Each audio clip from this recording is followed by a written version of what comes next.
Assalamu alaikum YouTube suyucuları. Maga dagы bir суроо келип калыптыр. Ушул мончого түшкөндө балды кандайча пайдалансак болот?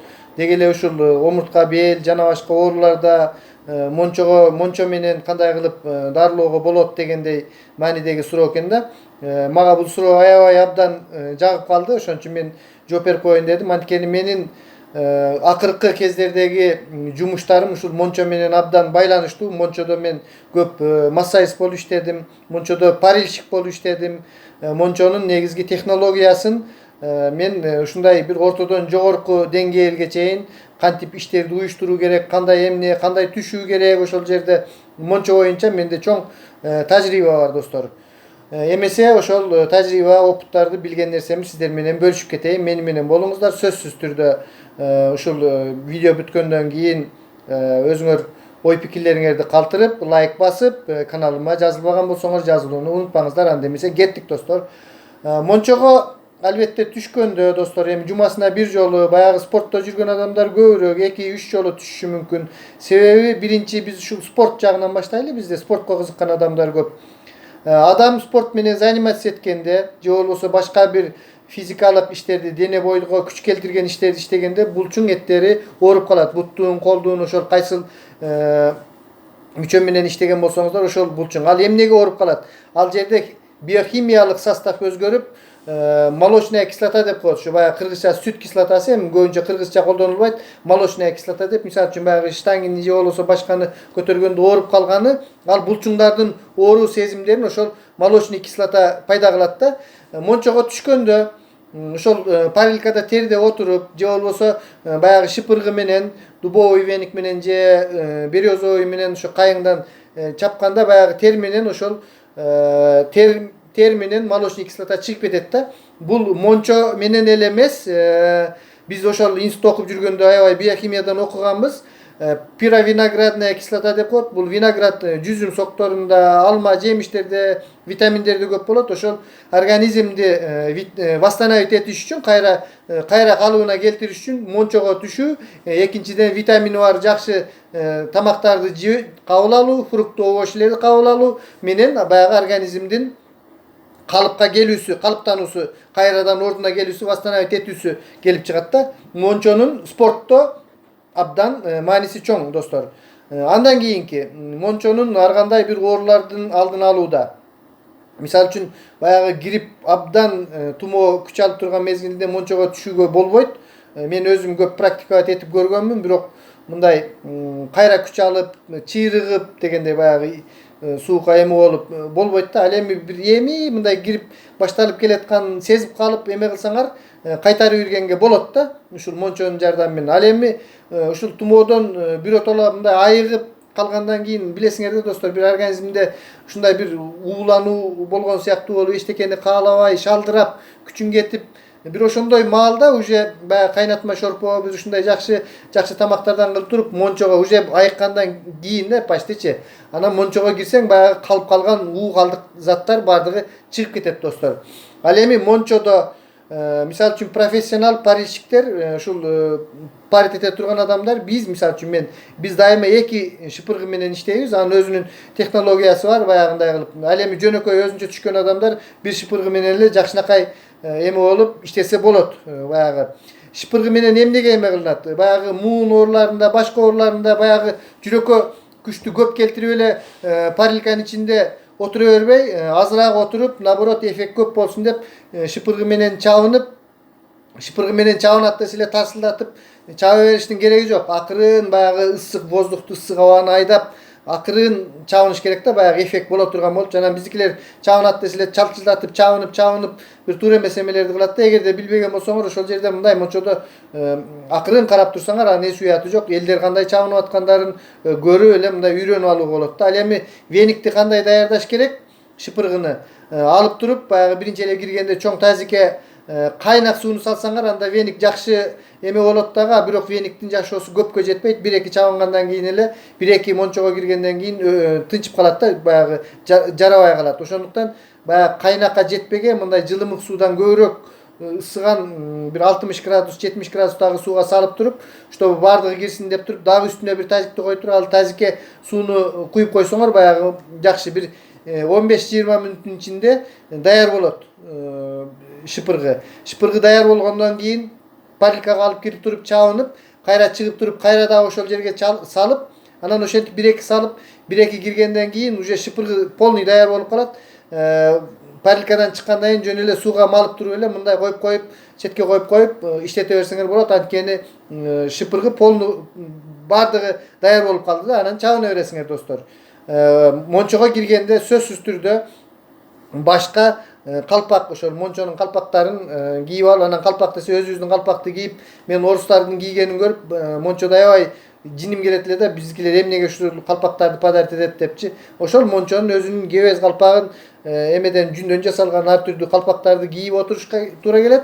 Андан кийин мончодо кийген аны азыр акыркы кездери аябай сакташыбыз керек. Баягы өзүңүз отурган жерге дагы мындай атайын кое турган үйдөн көтөрүп келген же болбосо шешепти коюп ошол тактанын үстүнө азыркы кезде отурууга эми нежелательно баягындай колдон келсе ал жерге отурбай эле коюш керек да. Азыр ар кандай дене оорулары болуп калышы мүмкүн, башка болуп калышы мүмкүн. Ошондуктан этият болуп баягы мончодон кандайдыр бир тери, грибок ооруларын жуктуруп албаш үчүн өтө этияттык керек достор. Ошол анан эмеде балды кандай сүртүш керек? Балды ошол өзүңөр билген жакшы адамдардан билген источниктен жакшы таза балды алсаңар, анан балга морской соль деп коет, ошо деңиз тузун же болбосо кадимки эле өзүбүздүн ийрик тузду аралаштырып туруп, мындай чайып аралаштырып, кашык менен аралаштырып туруп, анан ошол балды баягы көбүнчө баягы өзүңөрдүн частный мончоңор болсо боло берет. Парилкага киргенде балды сүйкөнүп алып отуруп ошол жерде андан кийин мындай коомдук эл көп түшкөн жерлерде уруксат берилбейт андай, потому что сенин балың ал жерде парить этип жаман жыттарды чыгарып эме кылышы мүмкүн. Ошондуктан баягы мүмкүнчүлүккө жараша парить этип чыккандан кийин денени кичине кургатып арчынып эме кылгандан кийин анан шыбанып сыртта отуруп же болбосо баягы турецкий парныйда болсо ошол жакта отуруп баягы орус парында русская парилка деп коет. Бул ал жерде эме менен отурганга нежелательно да, нежелательно баягындай эме кылыпчы. Анан баягы бал өзүнүн денеңе кандайдыр бир клеткалар ачылгандан кийин сиңип кеткенден кийин андан кийин кайра дагы бир чайканып туруп кирип ошондой бир организовать этиш керек да ушуга жарашачы. Бал албетте баягы суук тийген нерсеге абдан пайдасын келтирет. Андан кийин балды ушул бел ооруларда мен көп айтам, бут оору, муун оорундарында деле үйдө кечинде келгенде мончосу жок эле балды сүйкөп туруп баягы стреч деп коет го, баягы чамадандарды эме кылган стреч менен ороп туруп андан кийин грелканы ошол жерге баягы чачыкка ороп туруп грелка күйүп калбай тургандай кылып утуру грелканы жылдырып коюп бирөө коюп берип туруш керек да. Бутуңа эме кылсаңар абдан сонун процедура болот. Бул мончого байланышы жок, өзүнчө баягы бал менен иштөө да. Анан 3-4 сааттан кийин баягы стреçти алып койсоңор, ошентип 3-4 күн сеанс жүргүзгөндө организмге баягы стреçти чечкенде көрөсүңөр, балдын бири да калбай калат да. Андан кийин уже организм баягы керектүү витаминдерди алып бүткөндөн кийин уже балды кабыл албай калат. Анан кээ бирөөнү бал жакпайт, мисалы үчүн аллергия жүргүзүп бериши мүмкүн, башка болушу мүмкүн. Ошондой моменттерди дагы мындай байкап туруп иштеш керек да. Кээ бирөөнүн балдын өзүнө аллергиясы болуп калышы мүмкүн. Ошол достор, мончого түшүүнүн бир жол жоболору ошол. Мончого биринчи эле киргенде сразу эле баягы веник менен оор парить этип баштабай, биринчи киргенде бир кандайдыр 3 мүнөт же болбосо 4 мүнөт ошол 5 мүнөткө чейин баягы организмиң каалаганга чейин мындай биринчи парить эттирбей жөн эле парить этип баягы парилкада отуруп денени кичине көндүрүп чыгыш керек да. Ошол кезде как раз кирип чыгып эме болуп атканда сиздин сууга салып койгон, ысык сууга салып койгон шыпыргыңыз дагы уже даяр болуп калат. Андан кийин шыпыргыны алып кирип чабынууга болот да. Шыпыргы демекчи, бунун түрлөрү негизинен бизде Кыргызстанда 2 түрү, ушул Россияда деле 2 түрү колдонулат. Ошол эле кайыңдан жасалган шыпыргылар березовый деп, андан кийин эң популярный көпкө чыдай турган дубовый эмелерде. Эми кайыңдан кылынган немелер 1-2 чапкандан ашпайт. Бирок кайыңдын баягы витаминдери көп пайдалуу дешет.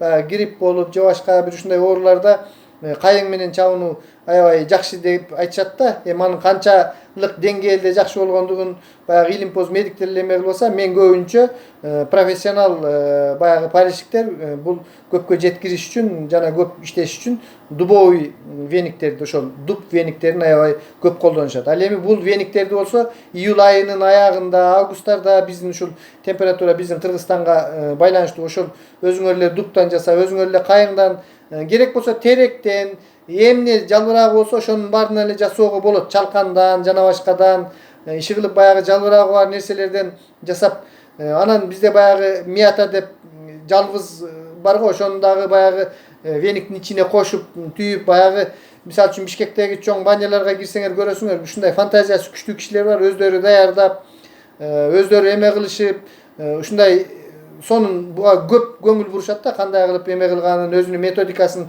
айтып беришет. Анан баягы баняга киргенде өздөрүнүн чайларын, ошол каракат кошулган, жана башка эмелер, мята кошулган чайларын ичишип, бир ушундай да. Анан достор, биздикилер баняга барат десе эле сөзсүз түрдө аны кирип алып, анан пиво ичип, арак ичип, ни в коем случае эч качан мындай нерсени кылбаш керек. Арак ичүүгө же баняда пиво эме кылууга болбойт, потому что жүрөккө нагрузка двойной болуп келип, давлениеңер көтөрүлүп кетиши мүмкүн, башка болуп кетиши мүмкүн. Абдан бир этият болуш керек да. Бул аракты эми ошол жака тазаланам деп барган адам ал жерде тазаланбай, кайра наоборот болуп чыгат да. Ошон үчүн досуң менен барасыңбы, башка менен барасыңбы, иши кылып арак ичпей, колдон келсе тамеки дагы чекпей, мындай жакшы эс алып, жакшы организмди тазалап, жок деген ошол жарым саат, 1 сааттын ичинде, 2 саат, 3 сааттын ичинде бир таза отуруп, таза сүйлөшүп дегендей бир ушундай башка жака, башкача бир эс алыш керек да достор банядачы.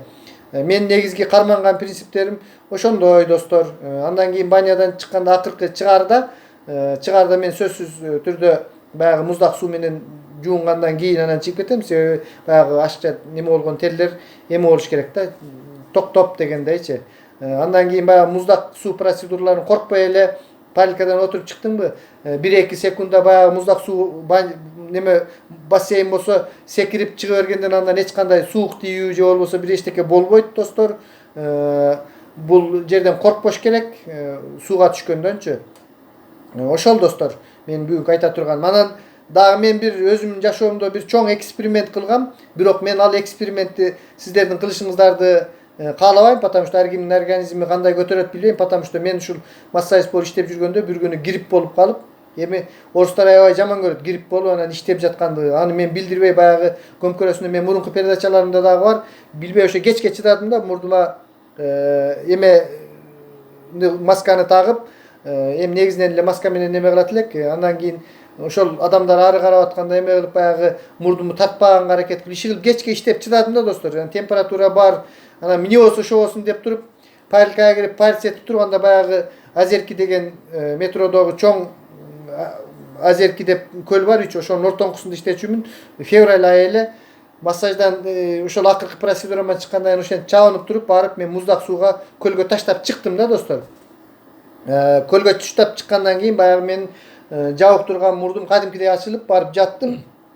Мен кадимкидей эртеси күнү айырып кеттим да. Бирок мен бул экспериментти кийин дагы бир жолу ооруганда кайталай албадым да, бир духум жетпеди достор. Чынын айтыш керек. Бирок мен азыр деле ушул муздак суу процедураларын жасайм.